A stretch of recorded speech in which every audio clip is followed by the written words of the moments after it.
Salut à tous, alors si vous êtes comme nous à la direction des news, c'est-à-dire que vous aimez bien le cinéma français des années 50, 60, 70, 80, puis que vous êtes d'accord que celui-ci s'est laissé quelque peu aller, à changer.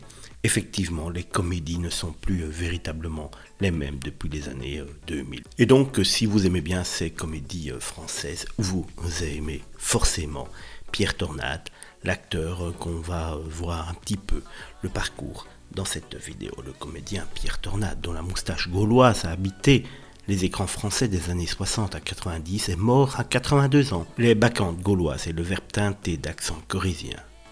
Il fut tour à tour gendarme, bidasse, la voix d'Obélix et commissaire de la série télévisée, rappelez-vous, des Nestor Burma. Parmi ses rôles les plus légendaires, les spectateurs avertis se souviendront forcément de la 7e compagnie où il jouait le rôle un petit peu béné du capitaine Dumont. Vous pouvez aussi l'avoir aimé dans Dupont-la-Joie avec Jean Carmet, un très bon film sur le racisme naissant dans la France des années 70. Je ne sais rien, mais je dirais tout de Pierre Richard, le gendarme à New York, où il a un petit rôle avec Louis de Funès, et puis aussi Arrête ton char bidasse. Nous sommes obligés de citer ce film, car il fait partie quand même de la filmographie de Pierre Tornade, même si ce film n'est pas non plus le top dans sa carrière.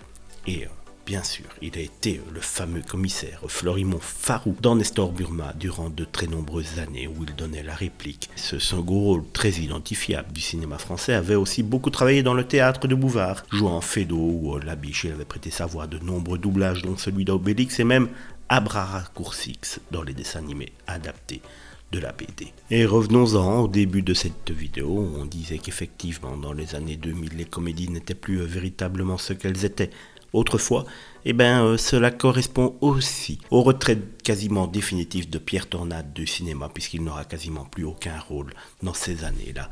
Et si toute mort est triste, celle de Pierre Tornade sera d'autant plus triste qu'elle est un petit peu maladroite, puisqu'il va décéder donc le 7 mars 2012 des suites d'une chute accidentelle. En effet, le jour de sa mort était annoncé. Pierre Tornade est mort ce matin à 7h à l'hôpital de Rambouillet après plusieurs jours de coma, a indiqué le comédien Michel Melki, mandaté par la fille de Monsieur Tornade. Voilà comment on apprenait le décès d'un des plus grands seconds rôles de la comédie française. Alors n'hésitez pas à nous le dire en commentaire, le film par exemple dans lequel vous avez adoré Pierre Tornade. Et nous, après concertation dans la rédaction des news, nous avons décidé de mettre en exergue le film Dupont-la-Joie.